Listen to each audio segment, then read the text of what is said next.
예, 사실 이번에 그 12사단에서 발생한 그 훈련병 사망 사건에 대해 가지고 굉장히 침통한 마음입니다. 어떻게 그런 초급 간부가 그런 행동을 할 때 어느 누구도 제지할 수 없는 환경이었는지가 우선 상당히 당황스러운 상황이고, 결국 윤석열 정부 들어서 아무리 전쟁 불사를 이야기한다 하더라도 그 전쟁이라는 것 결국 젊은 우리 장병들이 하는 것입니다. 이 상황에서 순이 넘어가는 건 둘째치고 밥이 넘어가는지 보고 싶습니다. 연찬을 해서 단결을 다진다고요. 무슨 단결을 다진다는 겁니까? 어느 것 하나 통수권자로서의 책임 있는 모습 보이지 못하면서 과연 말로 한 것들만큼이나 이런 안보나 국방에 관심이 있는 것인지 잘 모르겠습니다. 몇 표 차이로 특검이 통과 안 된 것이 그렇게도 다행이라고 느끼는지. 오늘 연석회의 같이 하면서 전현직 의원님들과 함께 말씀 나누고 저희 조강특위 꾸린 부분에 대해서 많은 응원과 또한 우려점 말씀을 들었습니다. 그래서 그 부분에 대해서 좀 논의하느라 시간이 좀 걸렸습니다. 기다려주셔서 감사하고요. 특히 많은 경험이 있으신 일기 우리 이준석 의원께서 또 소장님께서 많은 말씀을 해주셨기 때문에 큰 도움이 된다라는 말씀 드리면서 백불의 의견을 좀 듣도록 하겠습니다.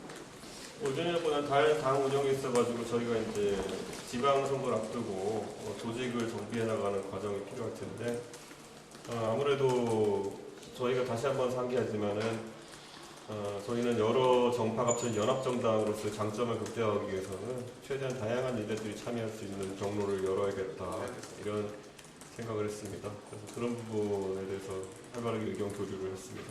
오늘 회의 시작하기 전에 정말 제가 요즘 진짜 하루 맨날 윤석열 대통령 욕을 제가 하고 있는 것 같은데 진짜 밤이 넘어갑니까? 라고 지금 이제 반문할 수밖에 없는 상황이 발생했는데 정말 한 2년 전까지, 1년 전까지만 하더라도 패기 있게 무슨 전쟁 불사를 외치던 대통령이 지금은 최상병과 그리고 이번에 훈련병 사망 사건에 대해 가지고 어느 것 하나 통수권자로서의 책임 있는 모습 보이지 못하면서 과연 말로 한 것들만큼이나 이런 안보나 국방에 관심이 있는 것인지 잘 모르겠습니다. 저는 대한민국 정말 의무복무를 하는 국가입니다. 의무복무를 하는 국가에서 장병들이 안전하지 않다라고 하는 것이 사기와 전쟁 수행 능력에 어떤 영향을 주는지에 대해서 대통령이 깊이 고민해봤으면 좋겠습니다. 너무나도 지금 참담하고 무엇보다도 몇 표 차이로 특검이 통과 안 된 것이 그렇게도 다행이라고 느끼는지 저는 이렇게 반문하고 싶습니다. 오히려 그런 안일함 때문에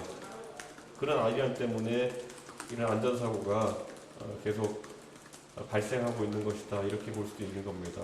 대통령께서 정상적인 군통수권자로서의 모습을 보여줬으면 좋겠습니다. 이미 온라인상에는 그 지휘관의 신상 정보가 많이 공개가 되어서 돌아다니고 있었습니다. 그리고 아무래도 이긴 최고위원이 본인이 또 부복무하면서 DP 복무했기 때문에 이런 것들에 대해 또 민감하게 생각하는 부분이 있는 것 같습니다. 그리고 저는 이번 사건을 놓고 해당 중대장이 여군이고 그리고 또 ROTC 출신이고 이런 특징들을 특정해서 이야기하는 경우가 많은데 그런 부분은 이 사건의 본질과는 별로 관계가 없다라는 생각을 하고 있고요. 다만 이번에 우리가 한번 생각해 봐야 될 것은 초급 장교의 획득에 있어가지고 저희가 군 봉급 200만원 시대가 이제 되어가면서 사병 월급 200만원 시대가 되어가면서 초급 장교를 양질의 장교들 그러니까 자질면에서 양질의 장교들을 획득할 수 있는 방법을 지금 확보하고 있는가에 대해서 한번 국회가 짚어봐야 되지 않을까 이런 생각을 하고 있습니다.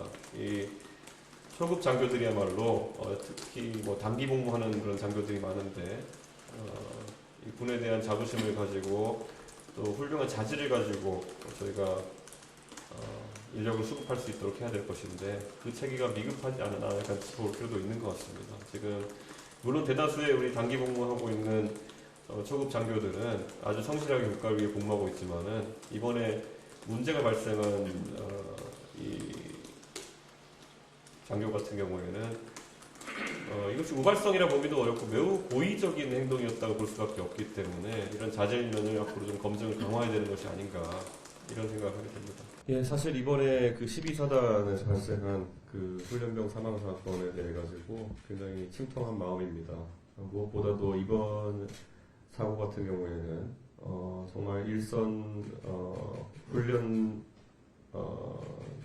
부대의 훈련소에 어떻게 그런 초급 간부가 그런 행동을 할 때 어느 정도 제지할 수 없는 환경이었는지가 우선 상당히 당황스러운 상황이고 무엇보다도 군 의료 체제를 한번 다시 짚어봐야 되는 것이 아닌가 생각합니다. 민간병원인 속초의료원으로 이송하게 된 것도 첫 번째지만은 두 번째로는 적절한 심장 투석 장비가 없어가지고 강릉 아산병원까지 이송을 해야 하고 그 과정 속에서 많은 시간이 낭비되었고 결국 골든타임을 놓치고 말았습니다. 결국 윤석열 정부 들어서 아무리 전쟁 불사를 이야기한다 하더라도 그 전쟁이라는 것 결국 젊은 우리 장병들이 하는 것입니다.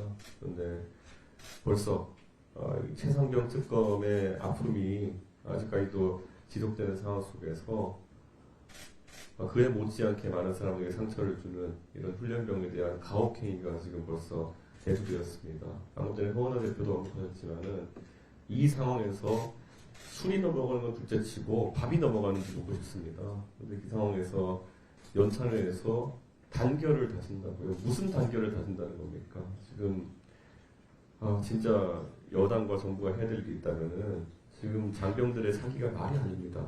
해병대 간부들이 서로를 지목하고 그리고 또 해병대 사령관은 부하 장교에 대해 가지고 이런저런 증언을 해야 되는 상황 속에서 해병대가 사실상 지휘 체계가 형해화되고 있다는 말이 많습니다. 그런데 이번에 육군 12사단에서 발생한 이런 일도 마찬가지로 대한민국 휴전선 지역 경계 근무에 앞장서는 우리 육군 부대들마저 이렇게 사기가 저하되지 않도록 즉각적이면서도 강력한 조치가 필요한 상황입니다. 저는 다시 한번 이번 사고에 순직한 훈련병 용사에게 정말 미안하고 죄송한 마음이고 정치권에서 하루빨리 국회 상임위 구성 등을 통해서 이런 일들을 다시 재발하지 않도록 챙길 수 있도록 의정활동을 시작할 수 있었으면 좋겠습니다.